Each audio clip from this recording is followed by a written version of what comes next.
Bon, on va commencer par relaxer. Je suis un peu plus stressé en ce moment. On va en parler. Donc, on va prendre une longue inspiration. Et lorsqu'on va expirer, on va se ramollir le plus possible.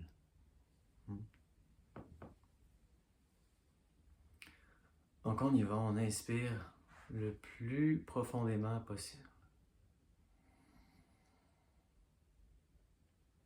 Lorsqu'on expire, on se relâche.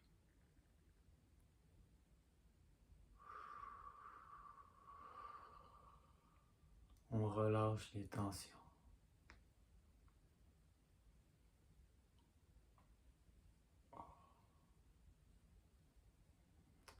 Je vais même en faire une deuxième.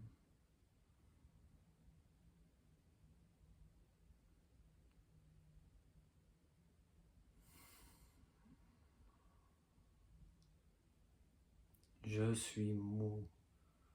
Je suis de plus en plus mou. Ça fait du bien. On peut jouer à un jeu. Est-ce du thé ou du café? Lorsque je fais la vidéo le matin, c'est du café. Lorsque c'est l'après-midi, c'est du thé. Il n'y a pas de façon pour vous de savoir. La pièce est un peu toujours pareille. L'éclairage est un peu toujours le même. Ça, c'est avantageux dans un sens. J'ai plus de contrôle sur la situation. Contrôle! Je ne contrôle pas le son. Évidemment, des fois, il y a des rénovations ici. Donc, je m'en sers comme métaphore des symptômes, mais c'est ici où j'ai le plus de contrôle sur la situation. Et ça, c'est un peu un problème, justement, avec notre monde moderne et vivre à l'intérieur. On est un peu déconnecté comme ça du rythme de la vie, du rythme des saisons, du rythme de la journée. Récemment, je parlais avec quelqu'un justement de l'hygiène du sommeil. Lisez sur l'hygiène du sommeil. On va parler de ça dans cette vidéo, faire vos propres recherches. Moi, je ne suis pas un expert en hygiène du sommeil et il y a beaucoup de matériel dans des livres, sur YouTube. Donc, vous pouvez faire vos propres recherches là-dessus. Moi, j'ai beaucoup lu, j'ai beaucoup recherché sur l'hygiène du sommeil. Ce qu'ils nous disent, c'est que dès qu'on se réveille, comme ça, il faut sortir dehors et là, absorber la lumière du soleil avec nos yeux pendant 5 à 10 minutes. 5 à 10 minutes. Là, je parlais de ça à quelqu'un, il dit « Oui, je sors dès le matin. » Il dit « Ah, mais c'est vrai, j'ai des lunettes soleil. » Non, c'est ça, pas de lunettes soleil. On regarde le soleil le plus directement possible. Le matin, on peut. Il y a un réflexe en nous qui va nous faire plisser des yeux un peu. Et là, il faut revenir dans le passé évolutionnaire, évidemment. Les hommes des cavernes, eux, lorsqu'ils se réveillaient, ils sortaient de la caverne et là, boum, ils étaient exposés comme ça à la lumière du soleil à travers leurs yeux. Et là, ça informe notre rythme circadien que c'est le matin. Et ça nous énergise. Ça nous énergise. Donc, je ne sais pas si vous avez deviné, on est le matin. Et c'est du café. En effet, oui. Je vais en prendre une gorgée. Je ne suis pas encore sorti, mais ça ne devrait tarder. J'ai un rendez-vous. Donc, ça va être un des grands thèmes de la vidéo. Hein. Je ne suis pas une chaîne d'hygiène du sommeil. Je vous donne des pistes, mais là, il faut aller faire nos propres devoirs. On va commencer par des annoncements. Des annonces, comme on dit en français. Des fois, je prends des mots anglais comme ça et je pense en anglais souvent. Et là, je les translate. Je les translate en français. On va commencer par quelques annonces. Il se peut fort bien qu'il y ait moins de vidéos bientôt. Parce que j'ai recommencé mon cours de thérapeute en relation d'aide, le cours numéro 2. J'ai terminé le cours numéro 1, qui était 500 heures. Et là, j'étais dans une drôle de période où j'attendais la remise de l'examen final. Et en plus, un de mes 2 emplois était sur pause. C'est pour ça qu'il y a eu plus de vidéos. J'ai fait un petit rush là, récemment. Mais là, je vais travailler en fin de semaine, j'ai commencé mon cours. Il se peut fort bien qu'il y ait beaucoup moins de vidéos maintenant. D'habitude, je ne l'annonce pas d'avance. Et là, les gens me disent « Ah, qu'est-ce qui se passe? Tu fais plus de vidéos. » Donc là, je vous le dis d'avance. Je le sens, là, j'ai commencé le cours et c'est beaucoup pour moi. Faire le cours et les vidéos. Ça me paraît pas, mais les vidéos, ça prend beaucoup d'énergie.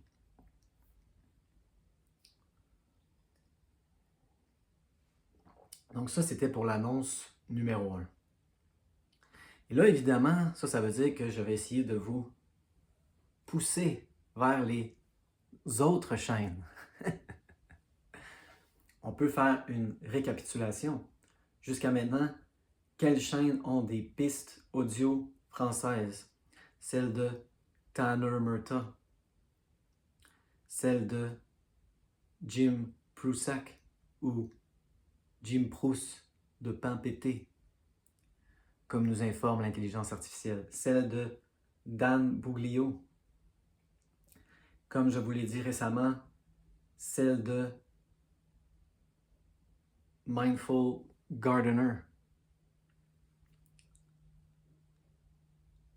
Et là, ce que j'ai appris, c'est que oui, Sam Miller va partir sa propre chaîne.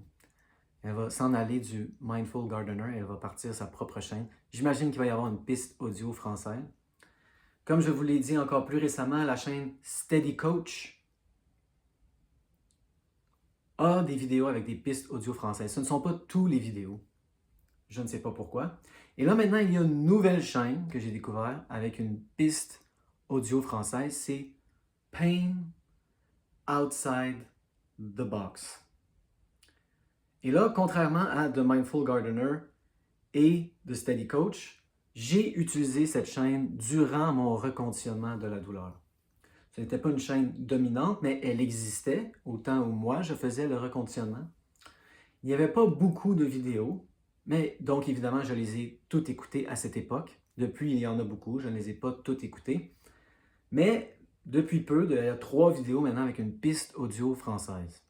Ce n'est pas ma préférée, elle, mais comme je l'explique souvent et comme je vais le répéter encore et encore, c'est très bon pour le cerveau de voir une nouvelle personne qui nous explique le concept. Même s'il répète la même chose, même s'il répète exactement la même chose, le cerveau est avide de nouveautés. Donc, dès que c'est quelqu'un de différent, le cerveau devient un peu plus alerte. Ah! Et en plus, cette personne, c'est une histoire de succès. J'ai envie de dire, toutes les personnes, la plupart des personnes qui se font des chaînes de reconditionnement de la douleur sont des histoires de succès eux-mêmes. Je ne sais pas pour vous, moi personnellement, je ne fais confiance qu'à quelqu'un qui a passé à travers eux-mêmes. Ça fait du sens.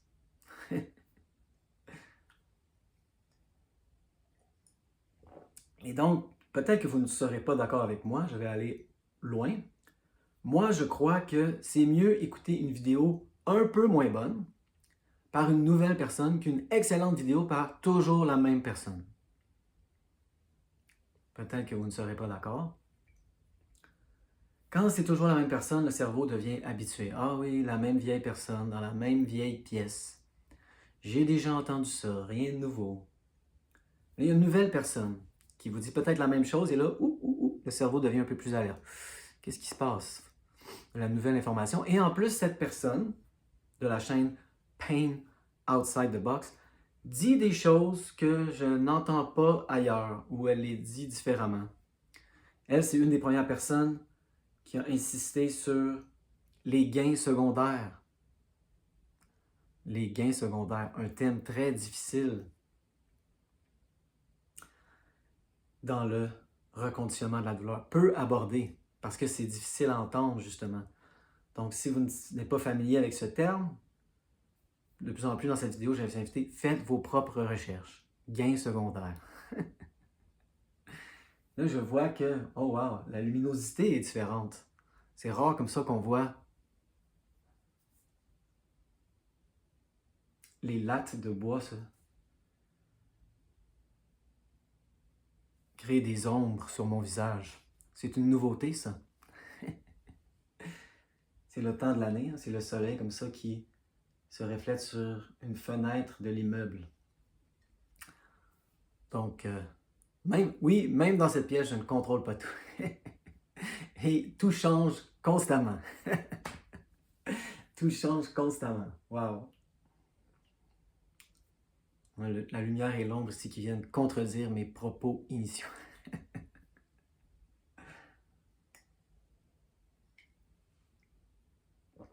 Peut-être fermé.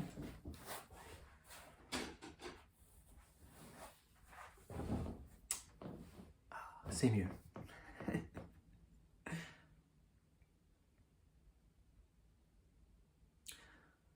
Donc, il y a une nouvelle chaîne, Pain Outside the Box. J'ai écouté les 3 vidéos qui sont disponibles avec une piste audio française. Et la première était très intéressante. C'est quelque chose que j'entends peu dans le reconditionnement de la douleur. Je vais mettre le titre anglais ici. Mais ce que ça dit en essence, c'est sortir du rôle de la victime. Sortir du rôle de la victime, on en parle peu. Donc, je vais vous inviter justement à aller écouter cette vidéo, à méditer sur ces propos. Et je vais parler de moi. Moi, ce que j'ai réalisé, c'est que pendant 8 ans de douleur chronique, j'étais prisonnier du rôle de la victime dans mes rapports avec les autres. Je suis entièrement d'accord avec ce qu'elle dit, mais on peut même approfondir son propos. Moi, en ce moment, je commence à étudier la psychologie. Et ce que j'ai réalisé, c'est que dès que j'ai sorti de la douleur chronique, dès que j'ai sorti de mon rôle de victime, tout de suite, j'ai pivoté dans le rôle du sauveur. Et là, j'ai commencé à lire là-dessus le syndrome du sauveur. Sujet très intéressant.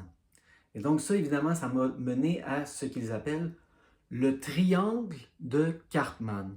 Le triangle dramatique de Karpman. Et ça, je vais vous inviter, si ces sujets comme ça vous intéressent, si ça résonne avec vous, à étudier le triangle dramatique de Karpman. Il y a des livres là-dessus, j'en ai lu plusieurs. Il y a, si vous n'aimez pas lire, il y a des vidéos YouTube de 7 minutes et demie qui expliquent la base à 47 minutes et demie qui vont aller plus en détail dans le triangle dramatique de Karpman. Je vais essayer de vous guider ici dans vos recherches sur le triangle dramatique. Il y a des gens qui vont vous dire qu'il faut être 3 pour être dans un triangle dramatique de Karpman. Je vous dirais que c'est entièrement faux. On peut entrer dans un triangle dramatique à 2 personnes. Et là, les 2 personnes vont pivoter entre les 3 rôles qu'on va énoncer dans cette vidéo. Mais j'ai même entendu une vidéo très intéressante où la personne nous décrivait comment on peut être dans un triangle de Karpman interne avec nous-mêmes. J'étais entièrement d'accord avec ça. C'était très intéressant. Donc, qu'est-ce que le triangle dramatique de Karpman? C'est lorsque nous pivotons dans nos relations avec les autres, et même si on veut le pousser plus loin, dans notre relation avec nous-mêmes, entre 3 rôles. C'est-à-dire persécuteur, sauveur, victime. Persécuteur, sauveur, victime. Donc, on va commencer avec nous-mêmes. Peut-être que ça va être plus facile pour vous de le reconnaître en vous-même. Lorsque je faisais mon travail final, mon examen final pour le cours, j'ai beaucoup procrastiné. Et là, je suis tombé dans le rôle de la victime. Je trouvais ça difficile, l'examen final. J'ai eu beaucoup de difficultés. Là, je me disais, je ne suis pas capable. C'est trop difficile. Je n'ai pas les ressources nécessaires. J'étais dans le rôle de la victime. Et là, remarquez ce qui arrive d'habitude, c'est le persécuteur interne va se mettre de la partie. T'es pas bon, t'es pas capable, je savais que tu serais pas capable, t'es jamais capable, etc. Et là, dans la dynamique interne, le sauveur arrive et le sauveur, souvent dans la dynamique interne, va offrir un soulagement très temporaire, avec des distractions. Ça, c'est dans le côté plus léger du spectre, de la distraction à l'addiction, justement. Ah, on pourrait aller écouter une série. Ah, on pourrait écouter un 8e épisode de suite. Hein? Victime, persécuteur, sauveur. Le sauveur a toujours des solutions, mais elles sont rarement à long terme. C'est du soulagement très superficiel. On va explorer pourquoi dans la dynamique externe. Je vais mettre le lien dans la description de cette vidéo qui parle du triangle de Karpman interne. Parce qu'elle est plus rare, justement. Vous pouvez trouver plein de vidéos sur le triangle de Karpman, mais je n'en ai trouvé qu'une seule qui parle de cette dynamique interne. Elle, ce qu'elle nous dit, justement, c'est que il faut, dans un sens, aller, souvent ils nous disent qu'il faut sortir du triangle dramatique, ou on peut aller au centre, justement, redevenir centré, et là, réaliser que nous ne sommes pas une victime. Nous ne sommes pas un sauveur. Nous ne sommes pas un persécuteur. Nous ne sommes pas un sauveur. Nous sommes beaucoup plus larges que ça. Et ce sont des parties de nous-mêmes. On peut soit sortir du triangle, ou peu importe l'image qu'on peut utiliser, aller au centre, redevenir centré, et là réaliser que c'est seulement des parties de nous, même avant de développer des stratégies pour ne plus être une victime, pour ne plus être un sauveur, pour ne plus être un persécuteur. Ça, on est beaucoup dans le faire. Première étape, c'est devenir conscient. La deuxième étape, c'est changer de position comme ça et réaliser qu'il y a une partie de moi qui se sent comme une victime. Il y a une partie de moi qui est un persécuteur. Ce n'est pas moi. Il y a une partie de moi, oh regarde, elle essaie toujours de sauver la situation. Et là, si vous voulez aller encore plus loin, vous pouvez aller dans le système familial intérieur. Parce que c'est quand même une simplification, le triangle de Karpman. Là, vous pouvez aller beaucoup plus profondément avec le système familial intérieur. Et ça fait partie, dans un sens, du pivot vers le reconditionnement de la douleur étroit vers un processus beaucoup plus large. J'ai fait une rencontre hier avec quelqu'un. Je vais en parler plus longuement, plus loin dans la vidéo. Et elle me demandait justement, c'est quelqu'un qui est en rétablissement. Et donc, elle me demandait, quand sait-on si on est rétabli? Et là, on explorait ça. Je disais, exactement, c'est ça, c'est pas noir ou blanc, c'est un spectre. Et elle, wow, elle avançait de plus en plus là, vers le gris pâle, le gris très, très pâle. Elle va de mieux en mieux. Elle va vraiment de mieux en mieux. Ça faisait très longtemps qu'on n'avait pas parlé. Pourquoi? Parce qu'elle se disait, je vais attendre d'aller moins bien pour faire une session, pour que ça vaille la peine. Justement. Hein? Qu'il y ait quelque chose à travailler. Je vais attendre d'aller moins bien, là. On ne faisait jamais de session parce qu'elle n'allait jamais moins bien. Et donc, elle s'est dit, tant pis, je vais l'interpeller. On va faire une session même juste parce que je vais mieux. Et ça, définitivement, oui, vous pouvez m'interpeller juste parce que vous allez mieux. J'adore ça, je suis d'accord, complètement d'accord. On peut faire une session juste parce que vous allez mieux. Et on parlait de ça, justement. Quand sait-on lorsqu'on est rétabli? Bonne question. Pour moi, ce n'est pas été un moment, évidemment. Ce n'est jamais un moment où tout pivote. C'est une série de moments où on va justement du noir au gris, de plus en plus pâle. Est-ce qu'on est un jour dans le blanc à 100%? C'est un thème que j'explore souvent. Mais ce qu'on explorait justement, c'est le pivot du physique vers le psychologique. C'est vraiment ça que je vous invite à faire dans cette vidéo. Là. Sortir du reconditionnement de la douleur étroite, aller vers le rôle de la victime, le rôle du sauveur, le triangle de Cartman, le système familial interne. Et là, on peut même aller plus loin vers le système familial externe. Qu'est-ce que le système familial externe?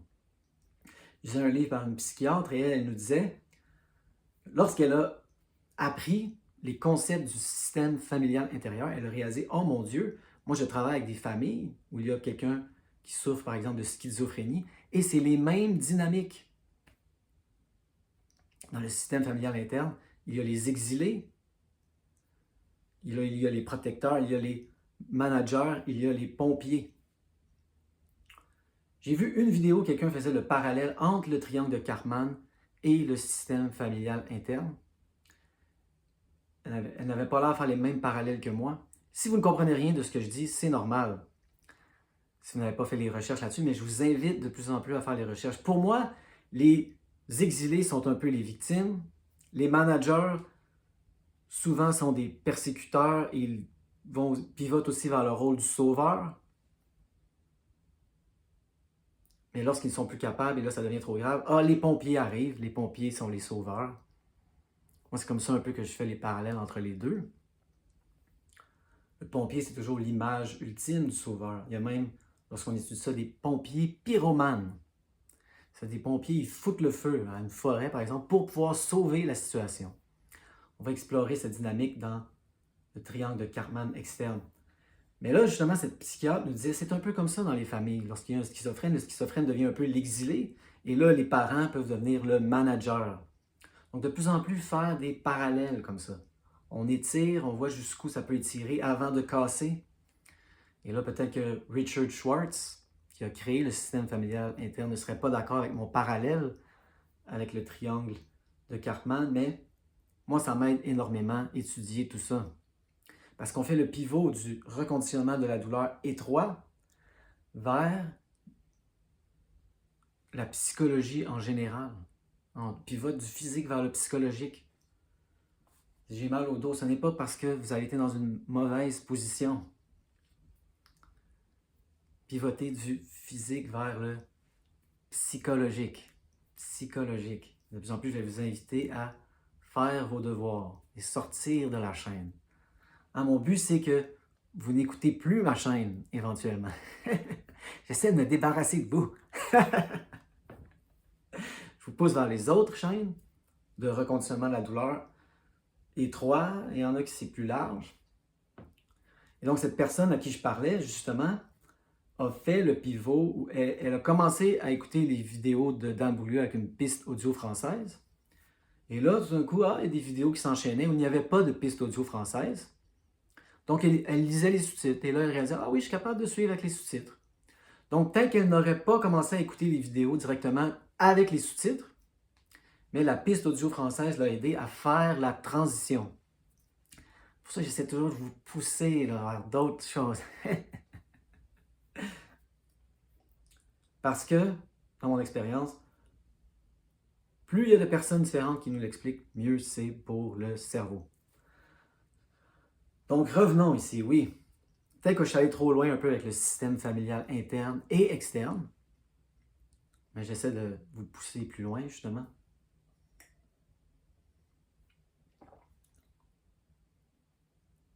Ça, c'était pour le triangle de Cartman interne. Je suis pas bon, je suis pas capable de faire mon travail final. J'ai pas les ressources nécessaires. C'est trop difficile. La prof est trop sévère, l'examen est trop difficile. T'es pas bon, t'es pas capable. Va écouter une série. On peut se distraire. Oui. Donc ça, c'est pour le triangle de Cartman interne. Là, remarquez de plus en plus comment on entre dans cette dynamique dans nos relations externes. Ce qui est important de comprendre avec le triangle de Cartman, c'est qu'on peut le jouer à deux et chaque personne va jouer les 3 rôles. C'est vraiment comme ça en flux constant. On change de rôle. Mais les gens ont leur rôle préféré. Donc, si vous écoutez une vidéo comme celle dans Pain Outside the Box où elle vous dit « Sortez du rôle de la victime », personne n'est unidimensionnel. Personne ne joue uniquement le rôle de la victime. Surtout dans nos relations avec les autres, on va pivoter entre les rôles. Donc, on va initier un jeu psychologique. On va initier le triangle de Karpman, si on veut utiliser cette terminologie. Ou on va se faire harponner par l'autre. Des fois, on réalise, on a notre position préférée dans le triangle. On réalise que l'autre ne va pas entrer dans le triangle dans cette position. Donc, on va commencer d'une autre position pour pouvoir opérer le pivot. On va harponner l'autre dans le triangle. Et là, on va faire opérer le pivot pour revenir souvent à notre rôle favori. Moi, dans ce sens, souvent, j'ai deux rôles favoris. Comme je l'ai déjà dit, c'est celui de victime et de sauveur. Je pivote souvent entre ces deux rôles-là. 8 ans de douleur chronique, victime, victime, victime. Je sors de la douleur chronique, j'enfile ma cape de super-héros. Je vais sauver tout le monde. Je vais sauver les gens en douleur chronique. Et là, on parlait du rétablissement avec cette personne. Je reviens à cette personne avec qui j'ai fait une rencontre. Quand sait-on lorsqu'on est rétabli? Je lui ai dit, ce n'est définitivement quand on n'a plus jamais de symptômes. Les symptômes peuvent revenir. Tout le monde qui a des chaînes a une histoire des symptômes qui reviennent. Mais ça ne dure pas. C'est ça ne dure pas. Ce n'est plus chronique.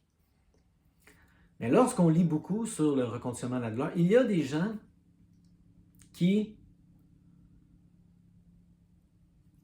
ont des symptômes, lisent Sarno, lisent Gordon, font un travail relativement superficiel. Ah, c'est neuroplastique, j'ai pas besoin de m'inquiéter, ils arrêtent de s'inquiéter, ça s'en va.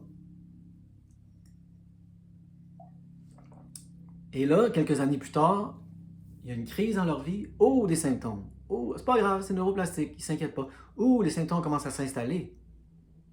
Et là, ils nous disent, c'est ça que il a fallu qu'ils fassent le travail en 3 étapes. Et là, peut-être la deuxième fois, il faut faire un travail plus profond. Il y a beaucoup d'histoires comme ça. Et moi, ce que j'ai réalisé, c'est que je n'ai pas eu à faire ça. Pourquoi? Parce que j'ai séparé, comme je dis toujours, ça c'est un de mes messages centraux, j'ai séparé le processus en deux. On va finir le café.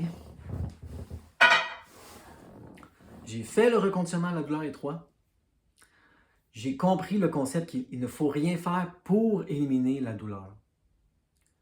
Donc, j'ai commencé un processus émotionnel plus profond et là, je me suis posé la question, est-ce que j'entreprends ce processus psycho-émotionnel? J'ai commencé à étudier la psychologie, j'ai commencé à faire un travail émotionnel. Est-ce que je le fais pour éliminer les symptômes, pour éliminer la douleur? Et j'ai pu en toute honnêteté répondre non. Je ne faisais pas ce travail émotionnel dans ma vie. La douleur est arrivée. La douleur m'a alerté, oui. Il y a des choses non adressées. Il faut aller fouiller. J'ai fait le reconditionnement de la douleur étroite. Et, attendez, il y a quelque chose ici dans mon écran qui m'énerve. Quelqu'un m'a envoyé un message. J'ai fait le reconditionnement de la douleur étroite, mais là, je me suis dit, non, je veux faire ce processus, pas pour éliminer les symptômes, pas pour éliminer la douleur. C'est quelque chose que je veux faire maintenant. Donc, c'est peut-être pour ça, moi, que je n'ai pas eu cette fameuse histoire où « Oh, la douleur est revenue et là, il a fallu que je fasse un travail plus profond. » J'ai décidé d'entreprendre le travail plus profond par moi-même, par plaisir, par plaisir, par plaisir, par désir de connaissance de moi-même. Donc, c'est peut-être pour ça que je n'ai pas eu ce pattern. Je n'ai définitivement pas entrepris le travail psycho-émotionnel profond pour éliminer les symptômes.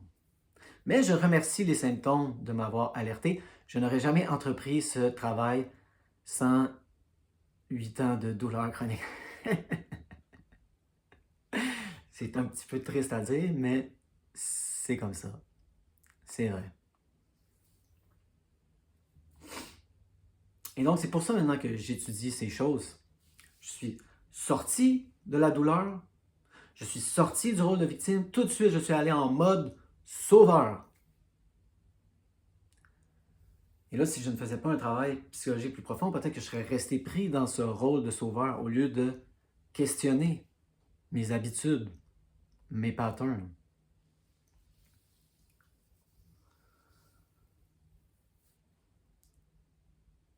Donc,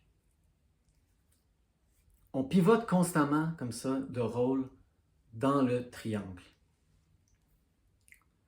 La victime, tous ces gens, dans le fond, recherchent l'attention. La victime dit « Oh, oh, regardez-moi, regardez comme je souffre, pauvre de moi. » Et met toujours la faute sur les autres, sur des circonstances externes. C'est la faute de ci, c'est la faute de ça, c'est la faute de lui, c'est la faute de elle. Ce n'est pas, je suis qu'une pauvre victime et je souffre. C'est classique de la victime. Et là, on rentre justement dans les gains secondaires.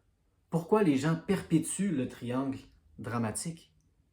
Parce qu'ils ont des avantages inconscients. Il faut toujours le dire, ça c'est inconscient. Ou il faut justement que ça devienne de plus en plus conscient. Il faut faire une prise de conscience. On rentre dans ces rôles comme ça parce qu'on en tire certains avantages. Souvent, on sent qu'on n'aurait pas d'attention si ce n'était du fait que je suis une victime. Si j'arrête d'être une victime, les gens vont arrêter de dire « Ah, pauvre de lui, pauvre de lui ». Donc ça, c'est un peu l'attitude centrale de la victime. Là, le sauveur, bien, le sauveur aussi, c'est une basse estime personnelle. Beaucoup de ça, c'est une basse estime de soi. Le sauveur, s'il n'est pas en train d'aider quelqu'un, se sent complètement inutile. Et lui, il dit « Regardez, regardez comme je suis gentil, regardez comme je suis bon.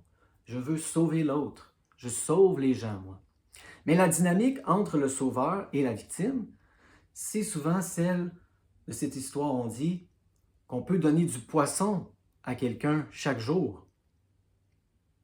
On va le garder dans une relation de dépendance. Mais on peut aussi leur apprendre à pêcher. Le sauveur ne veut pas apprendre à la victime à pêcher. Le sauveur ne veut pas enseigner à la victime comment pêcher. Le sauveur veut garder la victime dans une relation de dépendance. Ce n'est pas à son avantage, le sauveur, que la victime apprenne à pêcher. Le sauveur veut, pour son estime personnelle, pouvoir donner du poisson comme ça à la victime à chaque jour. Tiens, ton poisson. Oh, as-tu mon poisson aujourd'hui? Oh, mon poisson. La victime, elle, aime être secourue comme ça. As-tu mon poisson? Oui, tiens, je te donne ton poisson quotidien. Mais je ne t'apprends pas à pêcher. Donc, c'est ça que j'essaie de faire ici dans la chaîne. J'essaie de vous apprendre à pêcher. Ne pas vous donner comme ça tout cuit dans le bec. Il faut faire ses devoirs, il faut faire ses propres recherches. Moi, j'ai longtemps pivoté entre ces deux rôles. Et le persécuteur aussi, ça vient d'une blessure interne. C'est quelqu'un qui a été blessé comme ça. Quelqu'un qui dit « Regardez comme je suis fort. Je ne suis pas faible. » Hein, c'est quelqu'un souvent qui a été dans le rôle de la victime, comme ça, qui s'est fait victimiser. Et là, il n'en peut plus d'être faible. Et là, dit « Non, moi, je suis fort. Regardez comme je suis fort. C'est moi qui mène le bal. Je suis meilleur que toi. Je vais arranger. Tu n'es pas bon. » Beaucoup dans l'accusation, comme ça, le persécuteur.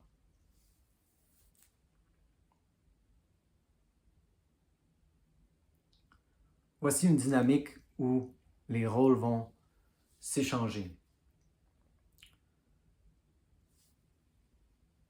La victime va commencer à étouffer. Le sauveur va toujours vouloir intervenir comme ça.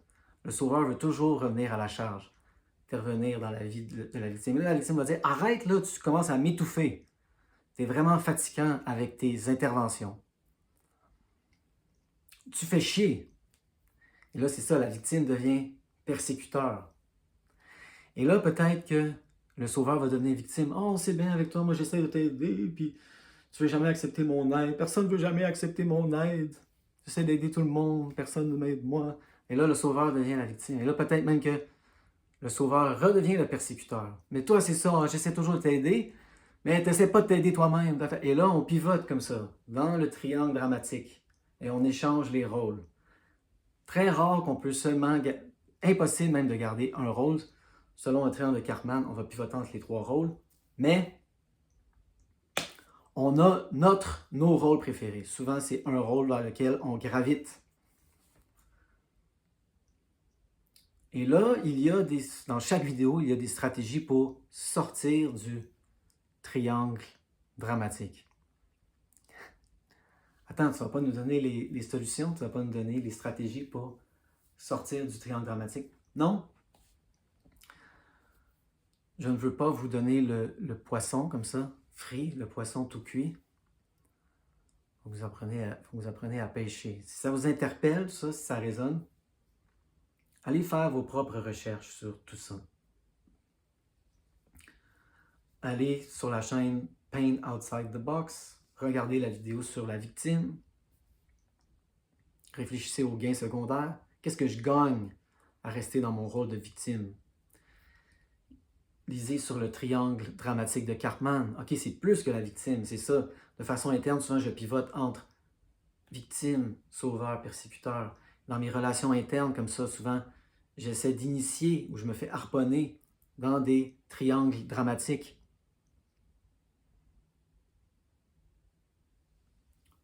Dans les notes de description, je ne vais inclure que la vidéo où la personne parle du triangle dramatique interne. Parce que c'est la plus rare. Mais sinon, pour les autres, faites vos propres recherches. Il y a beaucoup d'excellentes vidéos. Il y a même ce qu'ils appellent de Empowerment Dynamic, TED. Je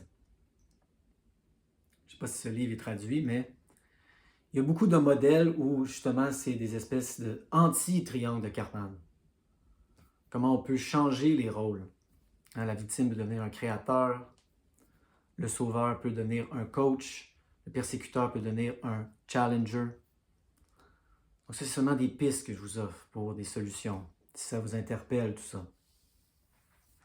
Et de plus en plus, comme je vous le dis, oui, pivoter du physique vers le psychologique. C'est psycho-émotionnel. C'est pas parce que vous êtes resté dans une position pendant trop longtemps. C'est physique, structurel, c'est psycho-émotionnel. Pivoter. Du structurel vers le psycho-émotionnel, du physique vers le psychologique.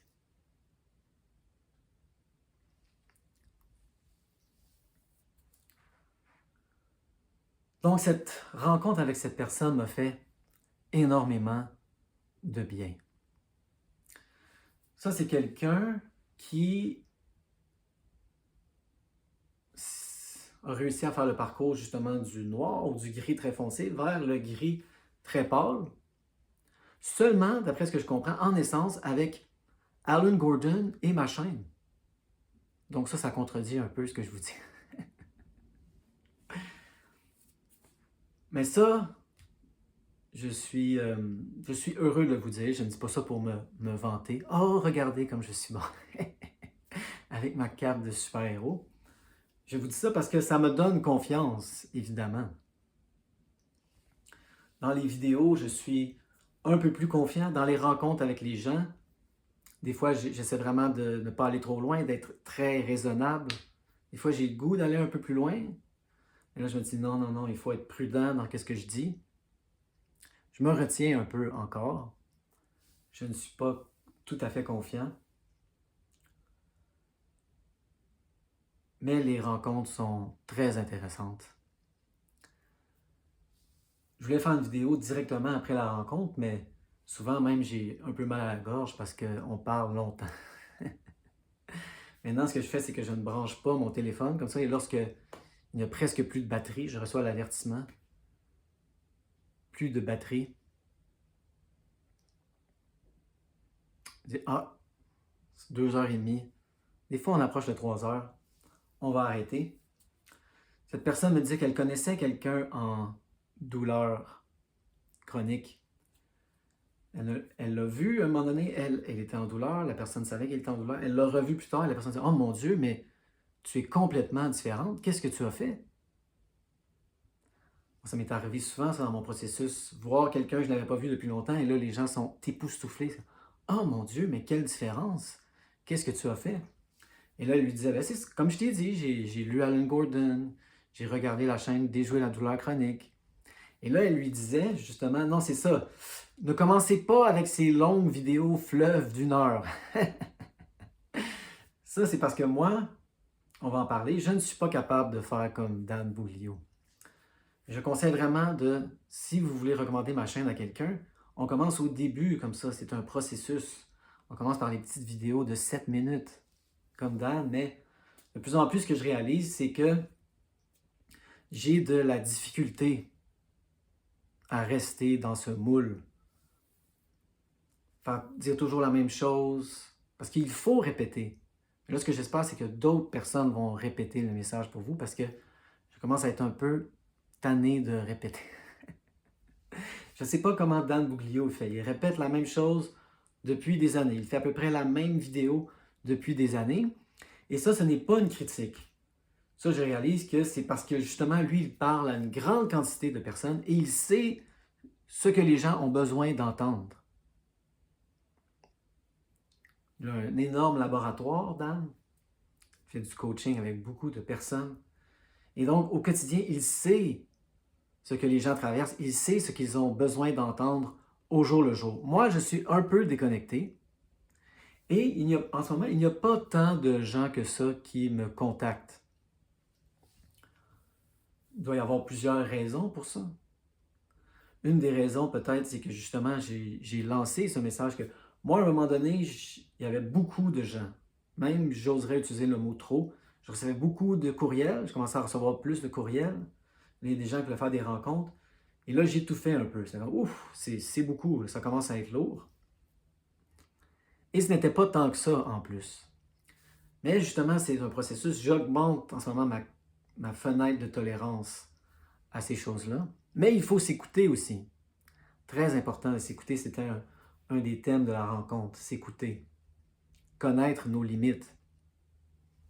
Parce que ça, c'est justement le rôle. Ça, c'est, on va retourner au triangle de Karpman, typique du sauveur. Ne pas s'écouter. Laisser les besoins des autres passer avant les nôtres. Quelle est l'image ultime, hein? Lorsqu'on est en avion, on met son masque avant d'assister les autres avec leur masque d'oxygène. Ça fait partie justement de pivoter du physique vers le psychologique. On est de plus en plus au courant de ces choses. Si je n'avais pas fait ce travail, peut-être que je me serais écroulé dans mon rôle de sauveur comme d'habitude, comme je l'ai fait tant de fois dans ma vie.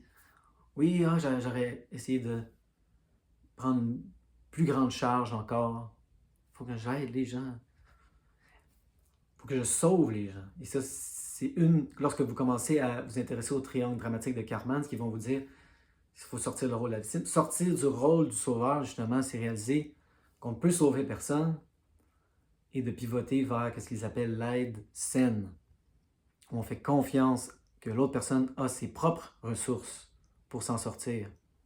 Et on ne fait que créer un climat où ces ressources peuvent émerger.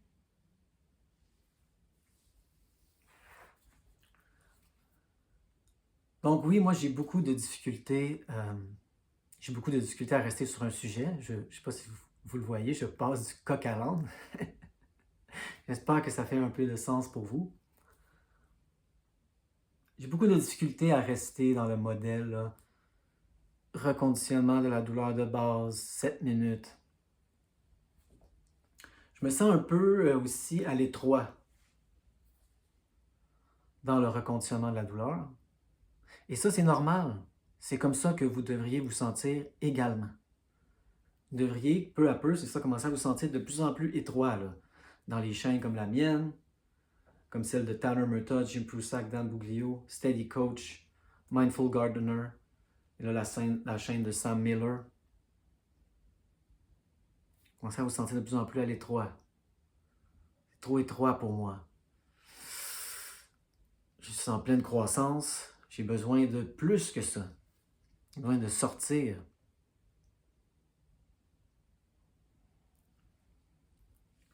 C'est ce que j'espère pour vous. Et c'est là que cette personne en était. J'avais l'impression, elle pivotait vraiment de plus en plus du physique vers le psychologique. Elle habite en campagne et là, elle allait commencer une relation avec une psychothérapeute, ce qui est difficile, d'après ce que je comprends, en campagne.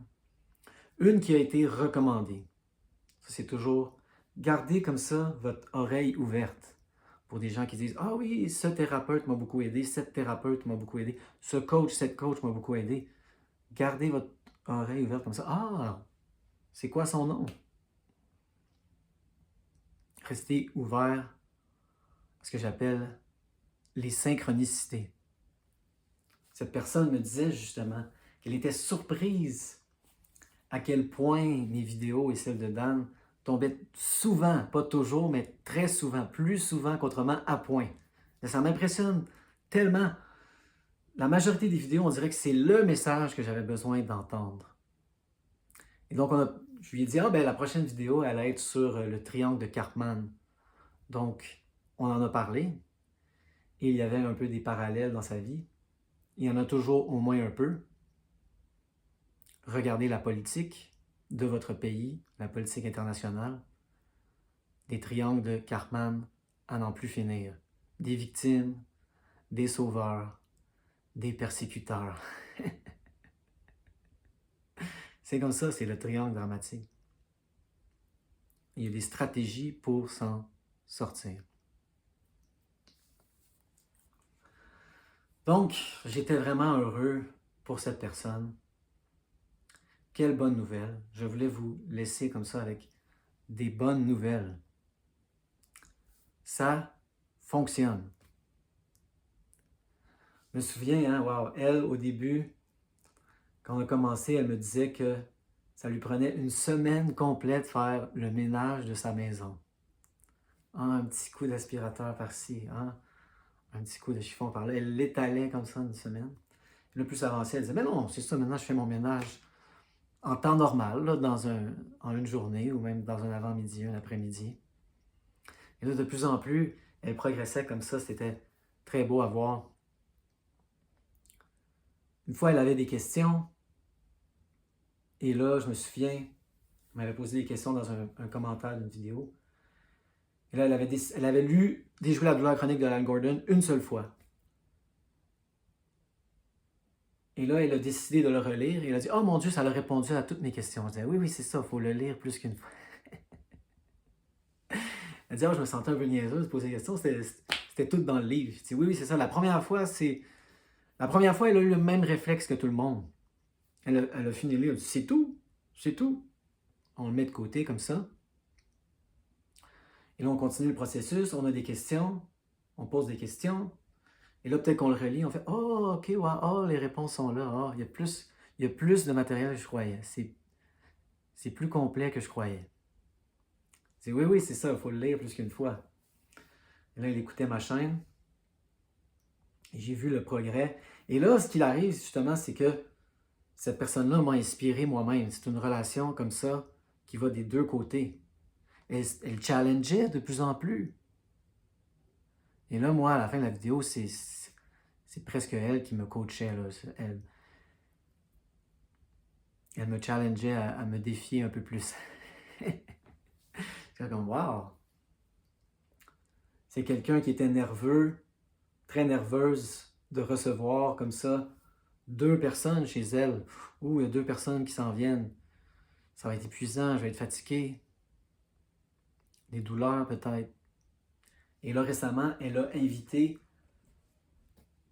pas une, 21 personnes chez elle. 21 personnes. 21. C'est gros ça. Même les gens qui sont pas une nature. On va parler de ça, nature. On va finir avec ça. Corrigez-vous, pas une nature, j'allais dire une nature nerveuse. Aïe, aïe, aïe. Allez, je m'attrape.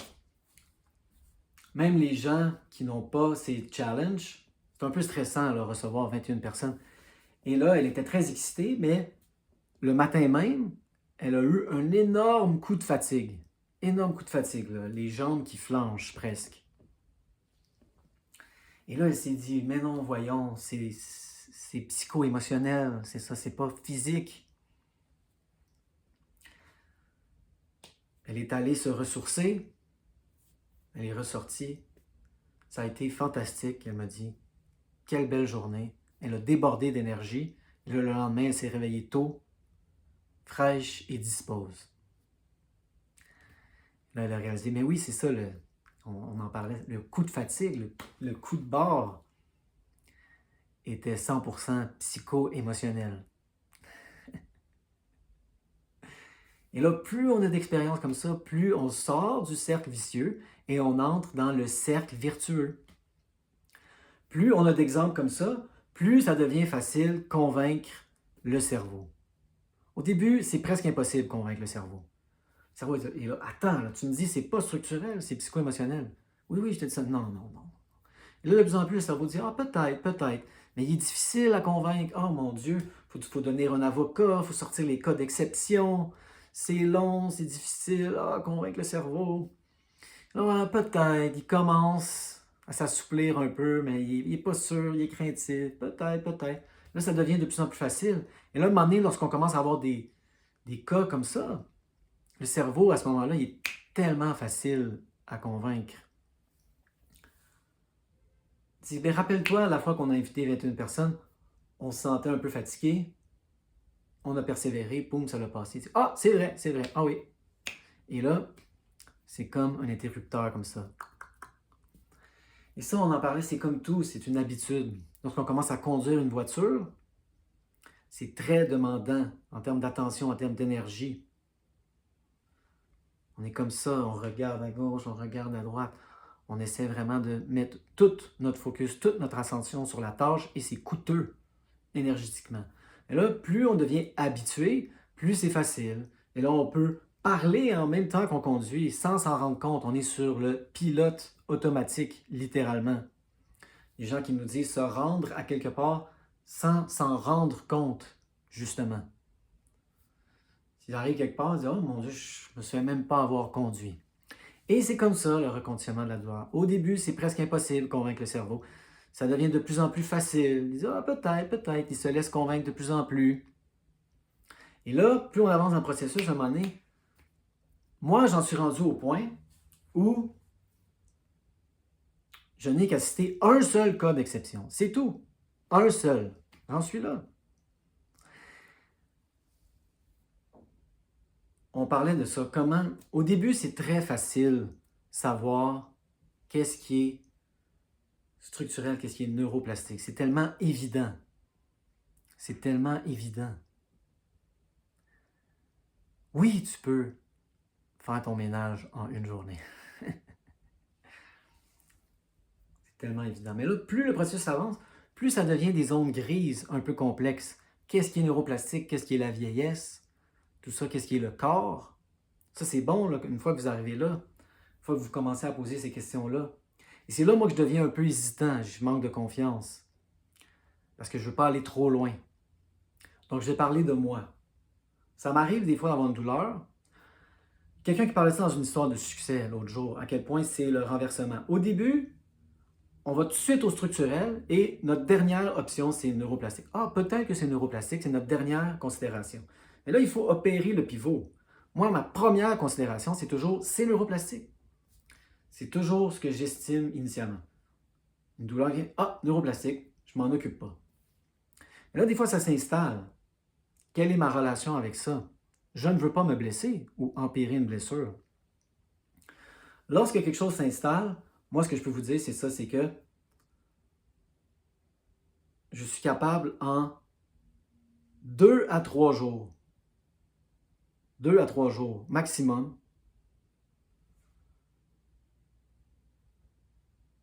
de réaliser si c'est neuroplastique.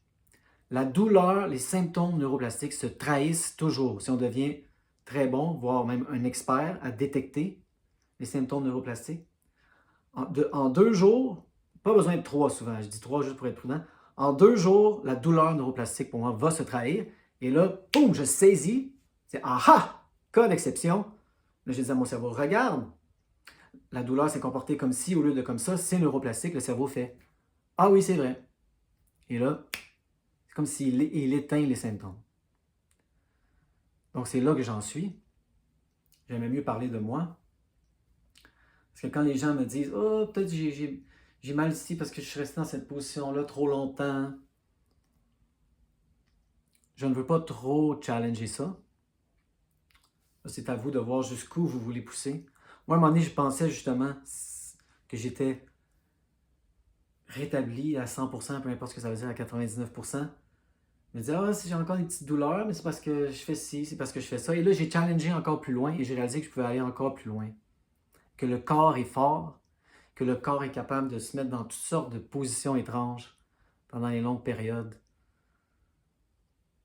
sans avoir mal. J'ai challengé. Vous pouvez dire, ah, ça c'est parce que t'es jeune, t'as 40 ans. Peut-être.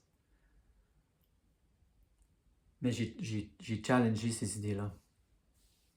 Mais pour être prudent, c'est ça que je peux vous dire, c'est que lorsque j'hésite, que je ne veux pas me blesser ou empirer une blessure, 2 jours. En 2 jours, j'attends, je regarde comment elle se comporte, si c'est une douleur. Je vois une exception, puis je la saisis. Je n'ai besoin qu'un seul cas d'exception. Ah ah! Cerveau, tu te rappelles? Je peux citer quelques cas anciens. C'est comme l'autre fois, c'est comme quand ça a fait ci, quand ça a fait ça. Et là, c'est la même chose, regarde. Il fait, ah oui, c'est vrai. Donc, on peut en arriver là. On peut en arriver là. Et là, cette personne-là, c'est ça que je lui ai demandé, comme maintenant, c'est ça, des fois, elle était en douleur chronique, elle était en douleur constante. Et là, je disais, comme là, c'est ça, maintenant, des fois, tu n'as pas de douleur. Elle me disait, non, c'est ça. Des fois, j'ai pas de douleur. J'étais à 0. Wow! Et là, c'est ça, son anxiété a pivoté vers, au lieu d'être sur les symptômes neuroplastiques, ah, mon anxiété, ah, mon mal de coude, ah, mon mal d'épaule, ah, mon mal de coude, ah. Où il y a clairement des signes que c'est neuroplastique, mais est-ce vraiment neuroplastique? On angoisse, on a de l'anxiété à propos de ça. Son anxiété a pivoté des symptômes neuroplastiques vers, qu'est-ce qu'on pourrait appeler des problèmes, je ne vais pas discuter lesquels, mais des vrais problèmes de santé, on pourrait dire. Et moi, c'est ça que j'ai réalisé. C'est là-dessus que je vais vous laisser. On va parler un peu d'anxiété pour commencer. Et là, on va aller vers quelque chose de vraiment plus large que le reconditionnement de la douleur. Donc, elle disait, ça, c'est normal, tu sais, je suis née anxieuse, je suis une nature anxieuse, ou quelque chose comme ça. Et là, je l'ai attrapé. Non, non, c'est ça. De plus en plus, si on veut utiliser le mot anxiété, on ne dit pas je suis anxieux ou j'ai de l'anxiété. Ça crée dans notre esprit de la chronicité. Si vous voulez utiliser le mot anxiété, vous pouvez dire parfois j'ai des états, des épisodes transients d'anxiété. Je fais l'expérience parfois d'épisodes d'anxiété. Si vous voulez utiliser le mot anxiété, très important le vocabulaire qu'on utilise. Très important. C'est pas seulement que ça va influencer notre perception de la sensation, c'est que c'est une boucle rétroactive. Donc, notre perception de la sensation influence la sensation elle-même. Et là, je l'invitais de plus en plus à ne pas utiliser le mot anxiété, dire je suis excité, j'ai le trac, je suis un acteur, je m'apprête à entrer en scène et j'ai le trac. C'est des mots comme ça, changer les mots. Mais ne pas créer dans votre vocabulaire l'état de chronicité. Je suis né anxieux, je suis une nature anxieuse. Très important. Je l'ai dirigé aussi vers la chaîne de Sam Miller, voir si on reparle, elle me dira qu'est-ce qu'elle en pense. Elle est plus creux que ça, c'est quelqu'un qui s'inquiète beaucoup. Et là, je lui disais, mais oui, c'est ça l'inquiétude, c'est de la visualisation négative. Tu visualises le futur de façon négative. Ah, si ça arrive. Et là, tu t'imagines dans le futur d'une manière négative. Je dis, attrape-toi quand tu t'inquiètes, c'est ça. C'est toi, au lieu d'appeler ça de l'inquiétude, appelle ça de la visualisation négative. Et là, change l'image de toi dans le futur en quelque chose de positif. Mais ça, c'est vrai, je suis un peu d'accord avec ça, mais là, c'est un peu superficiel. Avec l'anxiété, c'est un symptôme, et là, il faut aller en dessous, il faut ressentir. Il faut ressentir l'anxiété en superficie, en surface, mais il faut aller en dessous, ressentir les émotions. Très important. Donc ça, c'était pour l'anxiété. Et ça, son anxiété avait pivoté des symptômes neuroplastiques à des problèmes de santé, on pourrait dire. Et on va crever l'heure, c'est l'actu que je vais vous laisser. Moi, il a fallu que j'aille bien au-delà du reconditionnement de la douleur. Au début, voici comment je me rassurais. je me disais, il y a des maladies. Et ça, c'est dangereux. Mais moi, je n'ai pas besoin de m'occuper de ça. Mes symptômes sont neuroplastiques. Ce n'est pas dangereux. Il y a quelque chose de dangereux, ça s'appelle la maladie, ça s'appelle la mort. Moi, je n'ai pas besoin de m'inquiéter de ça. De plus en plus, je réalise, c'est ça, ce n'est pas une maladie, je ne suis pas malade, je ne suis pas brisé, je n'ai pas besoin de me réparer. C'est neuroplastique. Et ça serait extrêmement rassurant. Ça m'a permis justement de baisser mon anxiété. Ah, c'est neuroplastique. Je n'ai pas besoin d'avoir peur de la peur, je n'ai pas besoin d'avoir peur des symptômes. Ça m'a amené loin. Mais une fois que je n'avais plus cette distraction, on en parlait beaucoup dans la rencontre, c'est une distraction. Les symptômes. Alors, les vraies choses qu'on ne veut pas sentir. Voici les symptômes. Voici les vraies choses. Le processus psycho-émotionnel qu'on ne veut pas aborder, adresser, qu'on ne veut pas entamer. On est comme ça, symptômes, symptômes, symptômes. Et là, il faut tourner la tête, pivoter du physique vers le psychologique. Et là, ça, on n'a pas besoin de finir ce processus-là. Il suffit de tourner la tête, arrêter de faire la distraction. On se tourne la tête et dans mon expérience, c'est ça qui suffit. Le mouvement vers autre chose. On n'a pas besoin d'aboutir sur ce chemin à quoi que ce soit. Il suffit de tourner la tête comme ça et d'entamer. C'est assez pour rassurer le système de dire, regarde, je suis en charge maintenant. Je n'ai plus besoin de la distraction, des symptômes. Je m'occupe des vraies choses. Et là, ce qu'on réalise, c'est ça, c'est qu'on a des anxiétés beaucoup plus profondes par rapport à quoi? La maladie, la mort. Et moi, il a fallu que j'adresse ça dans un processus beaucoup plus large que le reconditionnement de la douleur et que je me rassure à un niveau encore plus profond. Ça ne suffisait plus, justement, le concept « Ah, il y a la maladie, il y a la mort. C'est dangereux, c'est dangereux. » Mais moi, je n'ai pas besoin d'être en danger parce que mes symptômes ne sont pas de maladie.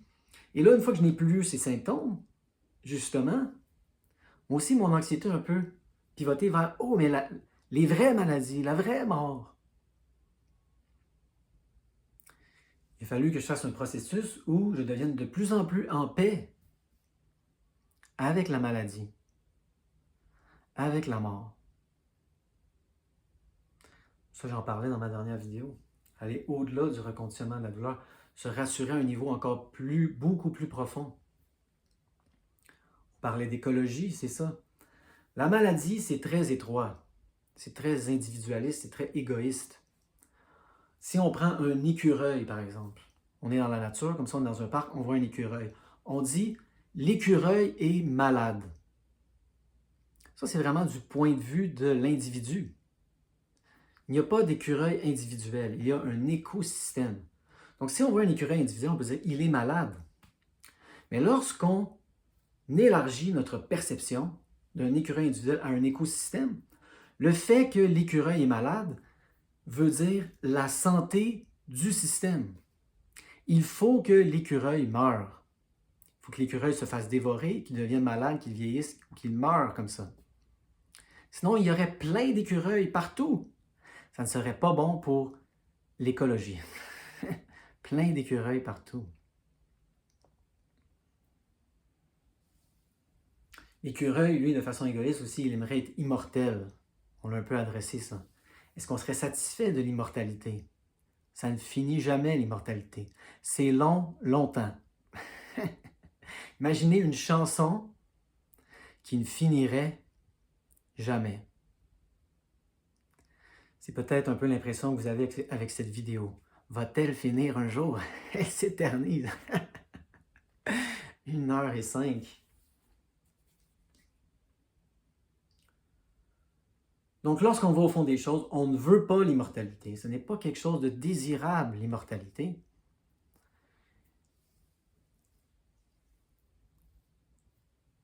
Ce qu'on appelle la maladie, c'est vraiment un niveau très restreint de perception. La maladie de l'écureuil et la santé de l'écosystème. Il faut que les individus meurent.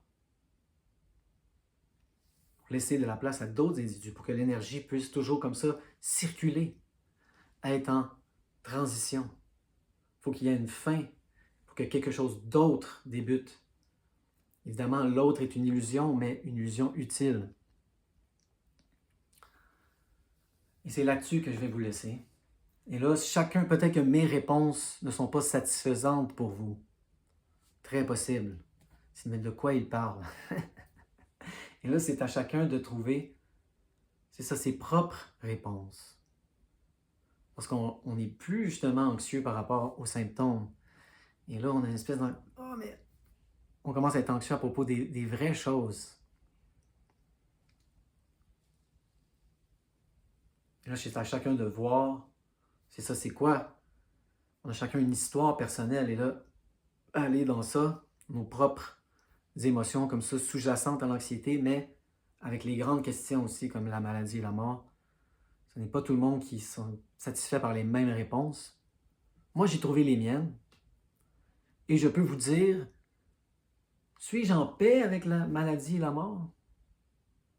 Peut-être pas, comme je le dis, c'est jamais total, peut-être pas en paix totale, mais de plus en plus. Je suis de plus en plus en paix avec la maladie, pas les symptômes neuroplastiques, justement. On pourrait se dire, n'aurais-je pas pu me rassurer avec ça dès le début? Elle dit, oh mon Dieu, mais si tu es capable de ne plus être angoissé par la maladie et la mort, évidemment, tu ne seras plus angoissé par des symptômes neuroplastiques. Mais non, ça, c'est mettre la charrue devant les bœufs. Il faut commencer par se rassurer avec les symptômes neuroplastiques. C'est plus facile. Parce que ce n'est pas une maladie, ce n'est pas dangereux. Et là, on peut aller dans un processus plus large. Après, et même, oui, se rassurer avec la maladie et se rassurer même avec la mort, la fin.